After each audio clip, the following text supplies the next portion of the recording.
پاکستان بننے کے بعد یہاں کوئی مسلکی فساد ہوا؟ یعنی کوئی دیوبندی بریلوی جھگڑا، کوئی بریلوی اہل حدیث، کوئی اس طرح کا یعنی کوئی رپورٹ ہوا؟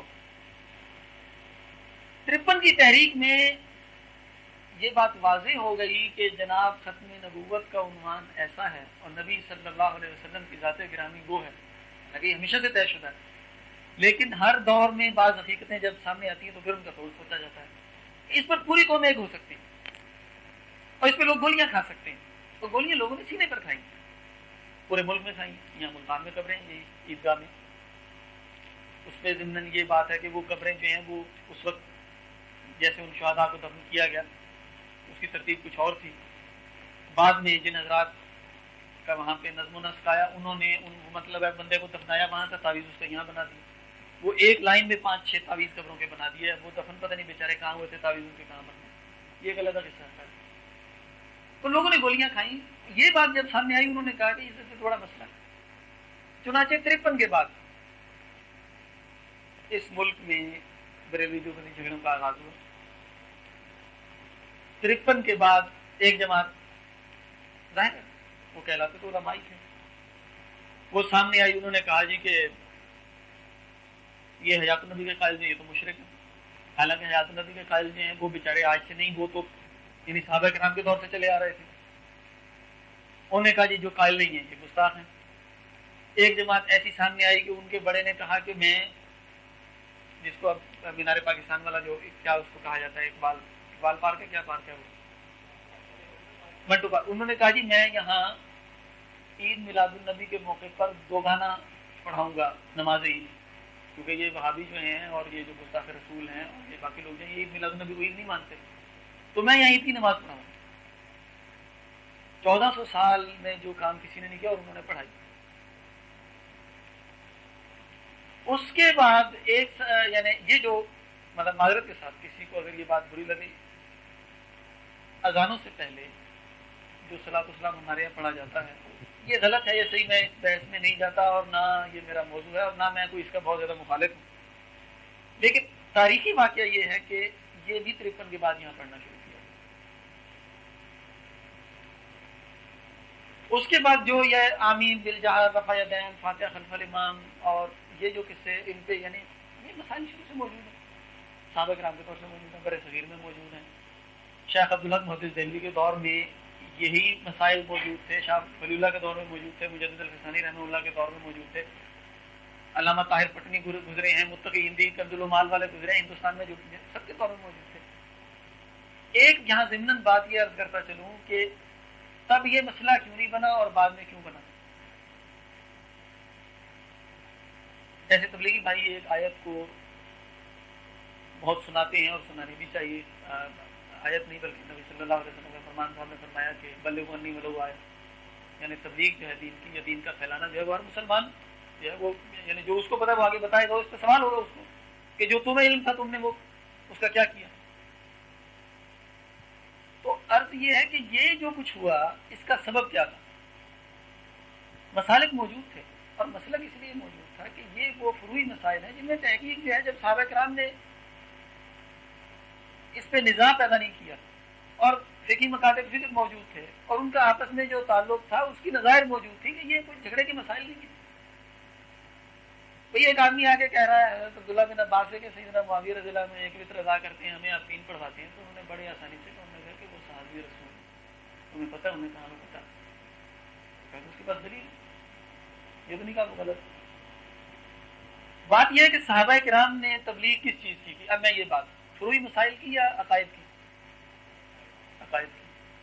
تابعین نے، تبع تابعین نے، یہاں پہ مسلک فروعی مسائل پہ بنتا ہے، عقائد نصوص پہ کبھی مسلک بنا؟ نصوص قطعیہ کو یعنی اگر اس سے انحراف کرے گا تو دین سے باہر نکل جائے گا۔ مسالک جو ہیں یا یہ جو فروعی مسائل ہیں یہ تعلیم کی چیزیں، تبلیغ کی نہیں ہے۔ آپ کے پاس ایک دوست پڑھنے آتا ہے، آپ اسے پڑھائیے، اپنی ترتیب سے پڑھائیے کہ بھائی مثلا ہم امام شافعی کے ماننے والے ہیں، آپ کے نزدیک یہ چیز جو ہے یہ دلائل زیادہ قوی ہیں، اقوا ہیں، یہ ٹھیک ہے۔ جو فقہائے کوفہ کے ماننے والے ہیں وہ کہتے ہیں نہیں، جو ان کو نہیں ماننے والے وہ کہتے ہیں یہ حدیث فقہائے کوفہ کو نہیں پہنچی، جو ماننے والے وہ کہتے ہیں نہیں ہمارے پاس دلائل ہے، یہ حدیث زیادہ یہ ثابت ہے۔ ان کی اسناد زیادہ کبھی یہ تعلیم کی چیز ہے، تبلیغ کی تو نہیں. تبلیغ آپ کس چیز کی دیں گے؟ بھائی اللہ ایک ہے، اس کے فرشتے ہیں، اس کی کتابیں ہیں، خود قیامت جو ہے وہ قائم ہوگا، اس کے بعد جنت و دوزخ ہوگی، میزان ہے، نبی صلی اللہ علیہ وسلم جو ہے وہ خاتم الانبیاء ہیں، قرآن جو اللہ کی آخری کتاب ہے، اس کے 30 پارے ہیں، اس میں تحریف نہیں کی گئی، اس میں جو تبدل و تغیر کو مانے وہ اسلام سے خارج ہے. ان باتوں پر بتائیے کسی مسئلہ کا اختلاف ہے. تب دین کی تبلیغ تو یہ کی گئی. اگر چین تک آئے ہیں، ماورا النہر تک آئے ہیں، جہاں تک بھی صحابہ کرام کے قدم پہنچے ہیں، تو کس چیز کی تبلیغ کی؟ نبی صلی اللہ علیہ وسلم کس چیز کی تبلیغ یعنی ذمہ داری سونپ کر گئے تھے؟ یہاں پہ کیا ہوا کہ اس کو تبلیغ کا مسئلہ بنایا گیا. جب ایک عالم کھڑا ہوتا ہے اور وہ مجمع عام سے خطاب کر رہا ہے، وہ مسجد میں خطاب کر رہا ہے، یا جلسے میں خطاب کر رہا ہے، یا کانفرنس میں خطاب کر رہا ہے، مجھے بتائیے کیا وہ بخاری کا، ابو داؤد کا، یا مشکات کا، یا ابن ماجہ کا درس دے رہا ہے؟ وہ ایک واز کہہ رہا ہے، ایک تبلیغ کر رہا ہے. اس کو تبلیغ کس چیز کی کرنی چاہیے کہ سود مت کھاؤ، جھوٹ مت بولو، بے حیائی سے بچو، معاشرے میں جو ہے بے حیائی فروغ پا رہی ہے، اس کے روکنے کی تدابیر کرو. اور یعنی معاشی طور پر تمہیں کیسے کیسے جو ہے سنت سے دور لے جایا جا رہا ہے، وہ اس پہ بات نہیں کرتا. وہ رفع دین پہ بات کر رہا ہے، امین بالجہر پہ بات کر رہا ہے، وہ چیلنج کر رہا ہے 1 لاکھ روپیہ دوں گا جو اس حدیث کو صحیح ثابت کر دے، اور ان کے نزدیک کوا حلال ہے، ان کے نزدیک حرام ہے، فلانے نے یہ کیا تھا، تم نے یہ کیا. اگر اس کو مسئلہ مان بھی لیا جائے تو یہ عقائد سے نہیں ہے. یہ 53 کے بعد اس ملک میں یہ کھیل شروع کیا گیا. اس کا فائدہ کس کو ہوا؟ ایک میرا کامن سینس کا سوال. جی، یہود و نصارہ کو، اور اس ملک کے اندر قادیانیوں کو. قادیانیوں کو یہ فائدہ نہیں ہوا کہ لوگوں نے قادیانی ہونا شروع کر دی. قادیانیوں کو یہ فائدہ ہوا کہ وہ یہی زور لگاتے تھے کہ دیکھا یہ مولویوں کا کام یہ ہے. اصل میں وہ یہ ثابت کرنا چاہتے تھے، اور انہوں نے کہا، وہ ہمیشہ یہ کہتے ہیں کہ جناب یہ ان کا کیا ہے، یہ ہمیں کافر کہہ رہے ہیں، یہ تو ایک دوسرے کو بھی کافر کہتے ہیں. ان کا کفر جو ہے جتنے مضبوط دلائل سے ثابت تھا، اس کو دھکا لگانے کے لیے بریلوی کو بدعتی اور کافر کہہ رہے ہیں. جب آپ نے کہا کلو بدعت ضلالہ، اس کے بعد آپ نے فرمایا یہ جو ہیں یہ کافر. ہمارے ہاں ایسے علماء موجود ہیں جنہوں نے یہ فتویٰ دیا ہوا ہے، اور فتویٰ موجود ہے کہ بریلوی کا ذبیحہ جو ہے وہ حرام ہے. تو کیا بتائیے اب اس کے بعد آپ کے اس کے بارے میں کیا خیال ہے؟ وہ مسلمان رہتا ہے؟ لاہور سے ایک رسالہ نکلتا تھا، لہر و نہار، ترقی پسندوں کا رسالہ تھا. ترقی پسند محمد لفظ ہے اصل میں، اس کے پیچھے اس زمانے میں بدقسمتی سے کچھ کمیونسٹ لوگ تھے. انہوں نے ایک فتویٰ نمبر چھاپا، اور یہ اسی زمانے کی بات ہے، 50 کے عشرے کی بات کر رہا ہوں، 50 کی یا 60 کے عشرے. فتویٰ نمبر بڑا موٹا، جتنے آپس کے مسائل پر، اختلافی مسائل پر اور مسلک کے اختلاف پر ہمارے یعنی اب میں کیا کہوں کہ یعنی کس قبیل کے علماء تھے جنہوں نے بڑے بڑے فتاویٰ دے دیے تھے انتہائی قسم کے. یعنی کجات علماء کی احتیاط یہ تھی کہ مرزا قادیانی پر فتویٰ دینے میں تعامل تھا، اور کجا یہ بے احتیاطی تھی کہ دھڑا دھڑ ایک دوسرے کے خلاف. انہوں نے پورا فتویٰ نمبر چھاپا، انہوں نے جناب کس کا اعتبار کریں کس کا نہ کریں. تو گویا فتوے کی جو ایک اہمیت تھی اور جو اس کی قطعیت تھی، اس کو بالکل ہلکا کر دیا گیا، بے وزن کر دیا گیا، بے وقت کر دیا گیا، مذاق بنا دیا گیا. اور بنایا کس نے؟ کمیونسٹوں نے نہیں، فتویٰ دینے والوں نے. ایک ذمہ داری تھی، وہ اس کا غیر ذمہ دارانہ استعمال ہوا. ایک مسئولیت تھی، وہ اٹھ گئی، ایک کھیل بن گیا. عرض آپ سے یہ کر رہا تھا کہ یہ تاریخی شواہد ہے. یعنی یہ لڑائیاں کا ایک آدمی جو یہ چاہ رہا ہے، قادیانیت کے خلاف ہم کیوں کام کرنا چاہ رہے ہیں؟ بات یہ ہے کہ آپ کسی عام آدمی کو قائل کریں، اس سے کہیں کہ یار یہ قادیانی بڑے برے لوگ ہیں. اب اس کو نہیں، آج کا جو نوجوان بچہ ہے، آپ کسی اپنے ماحول پر نہ جائیں. آپ جو حضرات تشریف لائے ہیں، آپ کا کسی نہ کسی درجے میں پس منظر جو ہے وہ دینی ہے. ایک عام پاکستانی جو ایک بچہ اے لیول او لیول کر رہا ہے، کالج کا طالب علم ہے، اسکول میں جا رہا ہے، آپ اس سے پوچھیں یار قادیانی کا، اس کو کچھ پتا ہے؟ ختم نبوت کا منکر کون کون ہے، اس کو کچھ پتا ہے؟ اور چھوڑیے، آپ کسی میٹر کے بچے سے پوچھیں ختم نبوت کا معنی کیا ہے، میرے خیال میں شاہ جی کو یہ درست معنی بتا سکے. یہ کس نے بتانا؟ ہمارے جمعے کی تقریروں سے آج آ کر واحد جو ربط رہ گیا ہے علماء میں اور عوام میں، وہ جمعے کا خطبہ، اور تو کوئی نہیں. اور تو کسی کا باپ تبلیغی جماعت میں جاتا ہے تو بیٹا بھی چلا جائے گا شروع میں منہ بسور کے جائے گا، پھر شاید خوشی سے چلا جائے. اکثریت جو ہے عوام کی، وہ جمعہ پڑھنے اس وقت آتی ہے جب مولوی صاحب جو ہیں وہ خطبہ دے رہے ہوتے ہیں، عربی خطبہ. وجہ اس کی ہے کہ جو باتیں وہ کر رہے ہیں ان میں کشش نہیں رہی، اور وہ یہی موضوعات ہیں جو ہمارے پسندیدہ ہو چکے ہیں اور جن کا عوام کے عقائد سے یا ان کی آخرت سے یا آج کے دور سے کوئی تعلق نہیں. لوگوں کو تو نہیں پتا. ہاں میں بات عرض کرتا ہوں، مبلغ جو ہے یہ وہ تو یعنی اس کو شر و بد سے سمجھائیں گے کہ بھی قادیانیت کیا ہے کیا نہیں ہے، ایک استاد ہے، ایک بندے کا مطالعہ ہے. لیکن اگر ایک عام آدمی کو اتنا پتا وہ صرف یہ کہہ دے کہ بھائی قادیانیت یہ ہے، یہ وہ شریف لوگ ہیں جن کے نزدیک جو ان کے ساتھ نہیں ہے وہ حلالی نہیں ہے. 1 ارب سے زائد مسلمان ہیں اس وقت دنیا میں، 1 ارب سے زائد، 6 ارب کے قریب آبادی ہے دنیا کی، 1 ارب سے زائد مسلمان ہیں. 1 ارب سے زائد مسلمان حلالی نہیں ہے، یہ وہ حرامی لوگ ہیں. اس کے بعد اس کے جذبات کی شدت کا اندازہ آپ کر سکتے ہیں. یہ طریقہ ہے بات بتانے کا. لیکن یہ کون بتائے گا؟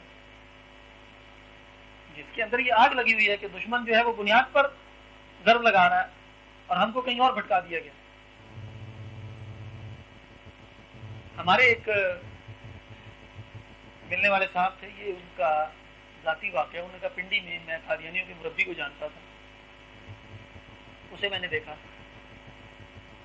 کہ ایک جلسہ تھا اہل سنت کا، اس میں وہ شیعوں کے خلاف پمفلٹ بانٹ رہا، وہ قادیانی مربی.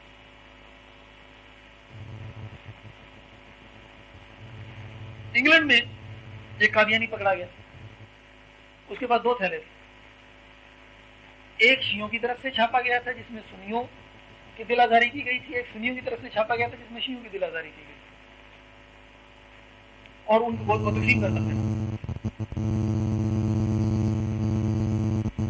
یعنی دیکھیے بات یہ ہے کہ میں یہ نہیں کہہ رہا کہ یہ اختلافات جو ہیں یہ بے بنیاد ہیں، اختلافات موجود ہیں، اور سارے اختلافات جو ہیں کوئی ہم پر فرض واجب بھی نہیں ہے کہ ہم ان کو ختم کر دیں، اس کی کوئی بنیاد بھی ہے. لیکن تصادم کی، کشیدگی کی ایک مصنوعی فضا جو پیدا ہوتی ہے، کوئی سمجھ نہیں آتی کہ یہ ایک دم کیا ہو رہا ہے. اچانک آگ بھڑکتی ہے، اچانک لوگوں کی توجہ کہیں کی کہیں ہو جاتی ہے، اچانک ایک موضوع جو ہے وہ سب لوگوں کی زبان پر، ان کے ذہنوں پر جو ہے وہ غلبہ پا جاتا ہے، اچانک حالات جو ہیں وہ ایک اور سمت میں چلتے ہیں، آپ کے قابو سے باہر ہو جاتے ہیں. کیوں ہوتا ہے؟ اس لیے کہ جو دشمن ہے، جو جس کو پتا ہے کہ اگر حالات صحیح سمت میں چلے، اگر یہاں لوگوں میں آگہی آ گئی، روشنی آ گئی، لوگوں کو پتہ چل گیا، لوگوں میں عقائد پر پختگی آ گئی، یا یہاں پر اصولی بنیادوں پر کام شروع ہو گیا تو ہم نہیں ہیں، اور ان کو تو تنہائی اس چیز کی ملتی ہے. یعنی معقول آدمی تو قادیانی سے قبول کر ہی نہیں سکتا، کوئی پڑھا لکھا آدمی جو ہے. لیکن آج تک یہ جو چل رہے ہیں کیسے چل رہے ہیں؟ کبھی آپ نے سوچا؟ ایک سامنے کی بات ہے کہ یعنی جہاں پہ شہری شکل و صورت جو ہے وہ ناپسندیدہ ہے، وہاں پہ کئی 100 ایکڑ کا جناب ان کو مرکز بنا کے دیا جا رہا ہے، سیاسی پناہ ان کو ملتی ہے، ان کو چہیتے بچوں کی طرح رکھا جاتا ہے، انسانی حقوق کے نام پر بار بار ان کے لیے نرم گوشے پیدا کیے جاتے ہیں، عدالتی فیصلے تبدیل کرائے جاتے ہیں، ان کو پالا جا رہا ہے. یہ سب ٹھیک، لیکن سوچنے سمجھنے کی بات یہ ہے کہ یہ کیوں ہو رہا ہے اور ہم کس کی پچ پہ کھیل رہے ہیں. تو ان مسائل میں الجھایا گیا تھا. مسالک جو ہیں وہ مدارس کی جگہ ہے، وہ اسکول میں، مکتب میں، درسگاہ میں پڑھائے جائیں، بہت اچھی بات ہے. اپنے اپنے انداز میں جیسے جیسے جس طبقے کو جو علم ملا ہے وہ وراثتاً آگے منتقل ہو، اس میں کبھی لڑائی نہیں ہوگی. لڑائی جب ہوگی جب آپ دین کی تبلیغ نہیں کریں گے، آپ مسلک کی تبلیغ کریں گے. آپ تعلیم پر چلے جائیں بالکل ٹھیک. پہلے جھگڑے نہ ہونے کا سبب بھی یہی تھا اور اب جھگڑے ہونے کا سبب بھی یہی تھا.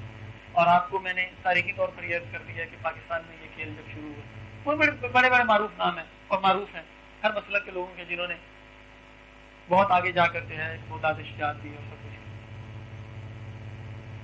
ایک بات اور ضمناً کلیئر کر دوں، شاید اس پر بات نہ ہوئی، کہ قادیانیوں کا ایک طریقہ یہ بھی ہے کہ وہ بعض لوگوں کو، یعنی آپ یہ دیکھیں نا کہ ہمارے یہاں ایک پروفیسر صاحب تھے، انہوں نے ایک کالج کھولا. جب انہوں نے کالج کھولا تو انہوں نے دیکھا کہ لوگ داخلہ نہیں لے رہے. ایک زمانے میں بی ایڈ جو ہے وہ پرائیویٹ کرانے کا ایک رجحان آیا تھا. بی ایڈ سرکاری طور پر ہوتا ہے، پرائیویٹ کالجز کے نہیں. انہوں نے پتہ نہیں کسی قانونی نرمی سے یا کوئی مشغابی ایسی کی بارہ لے کے لوگوں نے فائدہ اٹھایا، کئی کالج کھل گئے. اب وہ مجھ سے، آپ سے، فلاں سے سب سے کہیں یار داخلہ لو، فیس تم بے شک مت دینا، فیس بھی نہیں دینی پڑے گی، ڈگری بھی مل جائے گی، حاضری کی بھی چھوٹ ہے، آنا بھی نہیں پڑتا. جی 100 دفعہ آپ میرا نام لکھیے، اور اس کا نام لکھ لیا. اس کو پتا تھا بھی یہ عالم ہے، مدرسے میں پڑھاتا ہے، یہ جناب اس کے بعد بی اے تو اس نے کیا ہوا ہے. یا یہ فلاں پروفیسر ہے یونیورسٹی میں پڑھاتا ہے، تو اب اس کا نام لکھ لیا. جب کوئی دوسرا بندہ ہے، دیکھو جناب اتنے بڑے بڑے پروفیسروں نے نام لکھوا لیا، ہم تو لوگوں کی ہمت کر رہے ہیں. تو لوگ قادیانیوں کا طریقہ واردات یہ ہے کہ یہ بعض معتبر شخصیات کو، بعض بڑی شخصیات کو ملوث کرتے ہیں اپنے حوالے سے. وہ تو ہمارے بارے میں یہ رائے رکھتے تھے، یہ دیکھو مولویوں کو دیکھو یہ ہمارے بارے میں یہ کہتے ہیں. اس زمن میں جو عام طور پر چند نام ہے، اس میں مولانا ابوالکلام آزاد، علامہ اقبال، مولانا عبید اللہ سندھی، ان کے بارے میں مستقل طور پر ان کی ایک محنت موجود ہے کہ یہ تو ہمارے بارے میں نرم گوشہ رکھتے تھے. اور اچھا مولانا پہلے علامہ اقبال کے، اس کے بارے میں کسی دوست نے شاید بات نہیں کی. علامہ اقبال کا ویسے تو یہ ایک مستقل موضوع ہے، اور اس کو اگر جن دوستوں کو دلچسپی ہو میں ان کو گزارش کروں گا کتابیں بھی آپ سرچ کر دی جائیں گی تو اس کو آپ پڑھیے. مختصر یہ ہے کہ ان کے خاندان پر اثرات تھے قادیانیت. اس میں یہ فتنہ تھا، اور فتنہ بھی ایسے کہ ایک آدمی جو ہے وہ شروع میں، یعنی اب بات پھر ایک دلچسپ جو ہے اس کو موڑ دینا پڑے گا، باتیں بہت سی ہیں، میں اس کو مختصر کر رہا ہوں. آپ نے دیکھا یہاں ایک فرقہ ہمارے یہاں پیدا ہوا جنہوں نے کہا جی ہم تو صرف قرآن سے ہر مسئلہ حل کرتے ہیں. بظاہر یہ کتنی اچھی بات ہے، لیکن یہ بات وہی ہے جیسے حضرت علی نے وہ خارجیوں کے بارے میں کہا تو انہوں نے کہا ان الحکم الا للہ، فرمایا آیت تو قرآن کی پڑھ رہے ہیں، کلمے اچھے ہیں لیکن غلط زبانوں پر جاری ہیں. اب بھی ٹی وی پہ بعض علماء آتے ہیں وہ کہتے ہیں جی قرآن سے، اور سراسر قرآن کے خلاف. یعنی یہ وہ قرآن کو سمجھنے کا طریقہ ہے جو صحابہ کی سمجھ میں نہیں آیا معاذ اللہ، یا پوری امت کی سمجھ میں نہیں آیا. مرزا صاحب نے بھی یہی شروع میں کہا، انہوں نے کہا میں قرآن کی خدمت کرنے کے لیے نہیں کر رہا ہوں. ان کا کوئی شعر بھی ہے فارسی کا جس میں نے کہا میں تو خادم قرآن. ایک آدمی جس نے کہا میں قرآن کا خادم ہوں، پھر اس نے کہا جی میں ہندو پادری کی ایسی تیسی کروں گا، پنڈتوں کی، اور میں ان سے آریہ سماجیوں سے مناظرے کروں گا اور برہمنوں سے کروں گا اور برہمچاری سے. اور اس کے بعد انہوں نے کہا جی میں عیسائیوں سے مناظرے کروں گا، میں 50 کتابیں لکھ دوں گا، 100 لکھ دوں گا. پھر اس نے کہا میں مجدد ہوں. اچھا جی چلو آپ ہوں گے مجدد، پھر کہا میں مہدی ہوں، پھر میں مسیح. یعنی آہستہ آہستہ سلو پوائزننگ، ایک ایک ڈوز آگے بڑھتا گیا. تو لوگوں کو اس نے بڑے چکر دیے.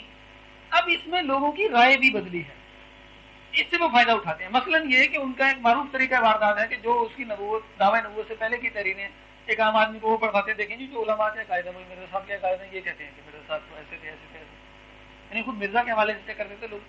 تو علامہ اقبال کے خاندان کے اثرات، ان کے والد جو تھے ان پڑھ آدمی تھے. ان پڑھ آدمی کا متاثر ہو جانا بھی ایک بزرگ آدمی ہے. کا طریقہ واردات کیا تھا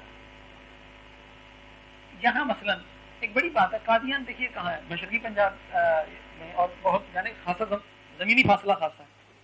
مجھے ایک بات سمجھ میں نہیں آتی تھی کہ ڈیرہ غازی خان میں بہت قدیم سے قادیانی لوگ موجود ہیں، اور خان ایک قبیلہ ہے، ابھی مجھے ان کا نام یاد آ جائے گا، ایک پوری برادری ہے بلوچوں کی جن میں قادیانی زیادہ ہے. تو مجھے سمجھ نہیں آتی تھی. میں ایک پروفیسر صاحب ملے، وہ اسی برادری سے تھے. انہوں نے کہا جناب ہوا یہ کہ یہاں قادیانیوں نے کوئی مبلغ اپنا بھیجا ہوا تھا، اور وہ اسکول ماسٹر تھا یا کیا تھا، اس کی دال نکل رہی تھی، اور یہ مرزا کے زمانے کی بات ہے. تو اس نے دیکھا کہ اس زمانے میں اس علاقے میں، توسا کے علاقے میں کوئی آدمی تھا جو خان بہادر تھا یا کیا تھا، یعنی سرکار کا مقرب اور ڈی سی کا بڑا اس کے ساتھ آنا جانا. کسی بات پر ڈی سی صاحب کی اس سے انبن ہو گئی، بگڑ گئی. اب وہ بڑا پریشان. اب جس کو ڈی سی کے دربار کی چارٹ لگی ہو، وی آئی پی پروٹوکول مل رہا ہو، اور وہ خطرے میں نظر آئے تو بڑی پریشانی تو ہوتی ہے. یہ جو قادیانی مبلغ تھا، اس نے دیکھا کہ یہ بندہ کچھ گڑبڑ ہے، بندہ بارسوخ ہے یہاں اس علاقے میں، اس کا اچھا نام ہے. یہ اس کے قریب ہوا، آہستہ آہستہ اس سے پوچھا کہ جناب خیریت تو ہے، آپ کی طبیعت تو اچھی ہے، کیا مسئلہ ہے؟ اس نے کہا جی کچھ نہیں. خیر اس نے اگلوا لیا کہ اس نے کہا جی کچھ نہیں، وہ تھوڑی سی پریشانی تھی. جب وہ اسے اعتماد میں لیا تو تھوڑی دوستی بڑھائی. اب اس نے خط لکھا مرزا قادیانی کو کہ جناب وہ اس نام کا بندہ ہے یہاں پہ، وہ بڑا اچھا اپنے علاقے کا وڈیرا ہے، تمندار ہے جو بھی ہے، اور اس کی ڈی سی سے انبن ہو گئی ہے. یہ بندہ اگر قادیانی ہو جائے تو ہمیں بڑا فائدہ ہوگا. اس نے کہا ٹھیک ہے. اب مرزا قادیانی نے، وہ تو ان کا اپنا آدمی تھا، اس نے دہلی میں وائس رائے کے آفس میں جو ہے وہاں دوڑ دھوپ کی کہ یار اس بندے کا تھوڑا مسئلہ حل کرو. اور اس کو مطلع کر دیا کہ میں نے کہہ دیا. اب اس نے کیا کیا, اس نے کہا جی کہ ہمارے ایک پیر صاحب ہیں قادیان میں بڑے پہنچے ہوئے ہیں, اگر ان سے آپ چل کر دعا کروائیں تو یہ ڈی سی کا باپ آپ کے پیر چومیں گے, اور بڑا مجرب ہے ہمارا, تو ہم نے دیکھا. وہ اس نے کہا جی چلو, چلے گئے وہاں, ان سے دعا کروائی, واپس آ گئے. جب واپس آئے تو ادھر سے ڈی سی کو اچھی خاصی باز پرس ہوئی. اب وائسرائے کے آفس سے جب ڈی سی کی جواب طلبی ہو تو ڈی سی بیچارہ جو ہے اس کی کیا اوقات ہے, وہ جا کے جناب خود اب چل کے آئے. اس کی تو خواب میں بھی نہیں تھا کہ کبھی یہ چل کے بھی میرے پاس آئے گا, اور اس نے معذرت بھی کی اور پرانا اس کا اعزاز بحال کر دی. تو اس نے کہا جی اتنا پہنچا ہوا پیر تو میں نے زندگی میں نہیں دیکھا. تو جناب وہ دن اور آج کا دن کیسرانی جو ہے, ان میں قادیانی خاصے ہیں, وہ یہاں پہ قادیانی تھے. یعنی اس طرح کے اسباب بھی تھے. تو علامہ اقبال پر جو ہے ہمارے بزرگوں نے محنت کی. محنت کیا کی کہ ان کے سامنے وہ سارے دونوں رخ رکھے, انہیں بتایا کہ آپ کو استعمال کیا جا رہا ہے. چنانچہ نئے پڑھے لکھے لوگوں میں جتنا سخت, جتنا واضح, جتنا قطعی, جتنا تفصیلی اقبال نے اس زمانے میں لکھا, اس سے پہلے کسی نے نہیں لکھا قادیانیت کے خلاف. قادیانی نے خود لکھا کہ ہم, اقبال کا والد ہمارے مرزا صاحب کا معتقد تھا, بعد میں بیٹے کے سمجھانے پر جو ہے وہ منحرف ہو گیا. ان کا لکھا ہوا موجود.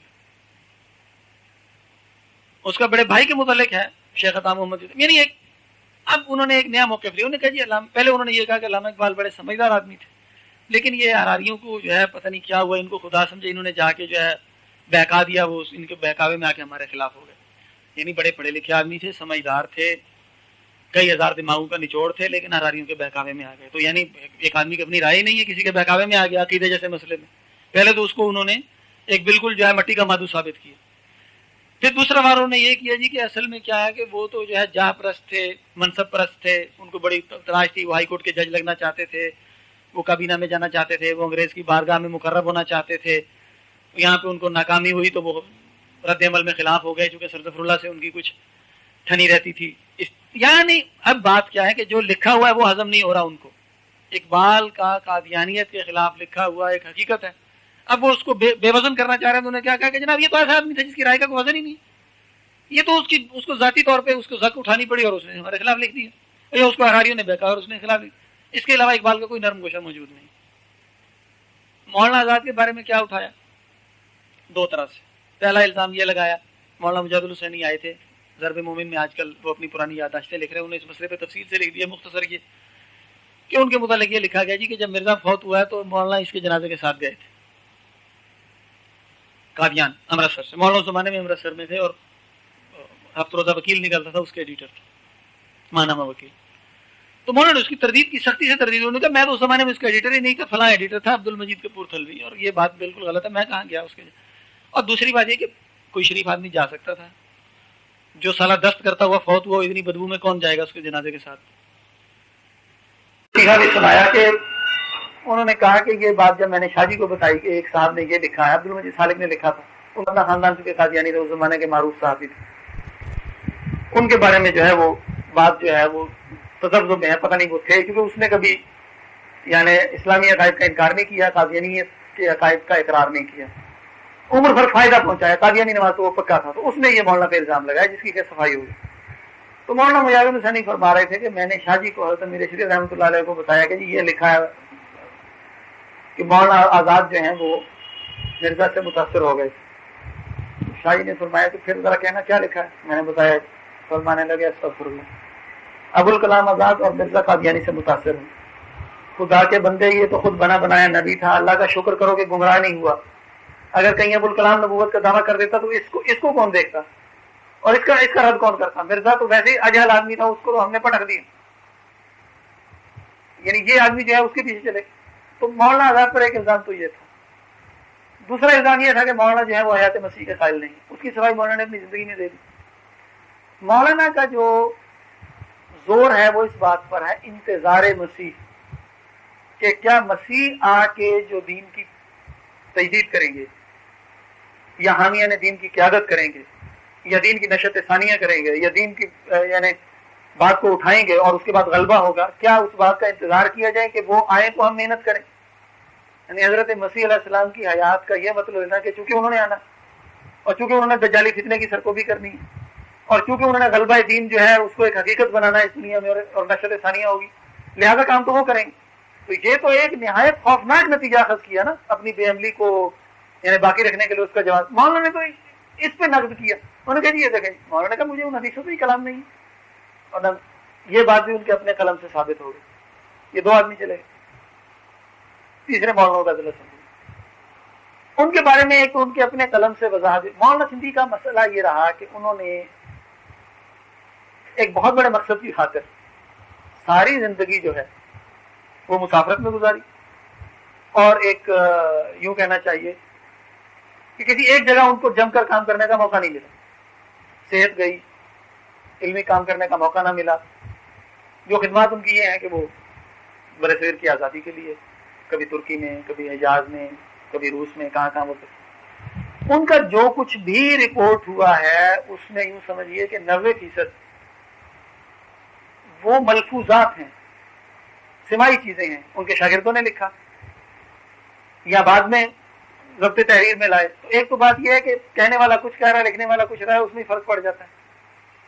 تو نقیب ختم نبوت جو ہے یہ ہم نے 1988 میں شروع کیا تھا ماہنامہ. اس کے شروع میں مولانا کے ایک تو شاگرد جو تھے وہ یہاں اکثر تشریف لاتے تھے, اللہ کو پیارا کہ مولانا محمد صدیق ولی اللہ, ان کے حوالے سے, اور پھر مولانا کے بعد اور قلمی آثار ان کے حوالے سے اس بات کو ثابت کیا گیا کہ یہی مہدی اور مسیح کے مسئلے میں قادیانی نے ان کے بارے میں یہ شرارت کی ہے کہ بھائی مولانا جو ہے وہ بھی اس کے قائل نہیں تھے, لیکن وہ ایک کمزور بنیاد تھی. اب وجہ کیا ہے؟ انہیں یہ پتا ہے کہ عبید اللہ سندھی جو ہے وہ علمی سطح پر ایک اتنا بڑا آدمی ہے کہ جب اس کے حوالے سے ایک کنفیوژن, ایک الجھن جو ہے وہ پیدا ہو جائے تو ایک دفعہ تو آدمی تھوڑا سا اپنی جگہ سے ہل جاتا ہے کہ یار ہو سکتا ہے واقعی اس مسئلے میں کچھ تھوڑا شک و شبہ ہو. اس کی صفائی ہو گئی. ایک بات صرف یہ کہ مولانا کے ایک زمانے میں ذاتی تعلقات رہے تھے حکیم نور الدین سے. آپ کا پڑوسی قادیانی ہے, آپ کالج میں پڑھتے ہیں, آپ کا کلاس فیلو قادیانی ہے, آپ جاب کرتے ہیں کہیں, آپ کا کلیگ قادیانی ہے. اگر اس سے گپ شپ ہو جاتی تو یہ سمجھ میں آنے والی بات ہے. ایک زمانے میں کوئی مراسم ان کے رہے تھے, اس کو یہ رخ دینا کہ مولانا گویا یعنی ان کو مشرف با اسلام سمجھتے تھے یا داخل فی اسلام سمجھتے تھے, یہ بالکل غلط. چوتھی بات یہ کہ ایک عالم اور ہیں مولانا عبد الماجد دریابادی, ان کو سخت اشکال تھا قادیانیوں کو غیر مسلم اقلیت قرار دینے. اب اس کی وجہ بھی سن لیں. یعنی وہ مرزا قادیانی کے کسی دعوے کا ان کے پاس یہ جواب نہیں تھا کہ خدا نخواستہ اس میں کوئی اسلام پایا جاتا ہے, یا اور قادیانی لٹریچر کا. ہوا یہ لاہوری جماعت کے بارے میں آپ کو پتا کہ ان کے اختلاف کی بنیاد کیا تھی. جو محمد علی لاہوری پارٹی کا جو سربراہ ہے, اس نے ایک تفسیر لکھی ہے قرآن کی. اب اتفاق یہ کہیے کہ فاضل آدمی تھا, انگریزی اس کی اچھی ہے, عبارت سلجھ ہوئی لکھتا ہے. تو اس زمانے کے انگریزی خاں لوگوں میں اس تفسیر کا چرچا ہو گیا کہ یار بڑی سی بات لکھتا ہے, کیونکہ جو لوگ براہ راست عربی نہیں پڑھ سکتے, جن کو اردو سے مناسبت نہیں تھی, ان کے لیے یہ ایک بڑی اچھی چیز تھی. تو عبد الماجد دریابادی کیونکہ اصلاً جو ہے وہ گریجویٹ آدمی تھے, انگریزی پڑھے ہوئے تھے, اسی راستے سے وہ آئے, انکار کے راستے سے اقرار پر آئے. پہلا زمانہ الہاد کا تھا, پھر اس میں آگے تو تفسیر قرآن تک لکھی جب دینی لوگوں کا قرب ہوا اور اللہ اللہ کرنا نصیب ہوا. اب وہ محمد علی کے بارے میں جو نرم گوشہ ہے وہ انہیں تنگ کرتا رہا, اور آخر تک وہ اس بارے میں مذبذب رہے. اس کا جواب کیا ہے؟ پہلی بات یہ کہ عبد الماجد صاحب فتویٰ نہیں ہے, اور دین کے معاملات میں فیصلہ فتوے پہ چلتا ہے. دوسرا یہ کہ وہ مذبذب ہو تو ہوا کریں. ختم وہ جیسے قطعی مسئلے میں ہمیں اپنی جان بچانی ہے اور اپنی خبر جو ہے وہ سیدھی رکھنی ہے, ہمیں کسی عبد الماجد کی پرواہ نہیں. اور تیسری بات یہ ہے کہ یہ اشکال جو ہے انہوں نے اپنے شیخ حضرت مولانا اشرف علی تھانوی کے سامنے رکھا. تو وہ ایک طویل یعنی سلسلہ گفتگو ہے. تو حضرت تھانوی نے یہ بتایا, مشہور جملہ ہے ان کا, فرمایا ہم کافر بناتے نہیں بتاتے ہیں. مناتا تو وہ خود اپنے عقائد سے.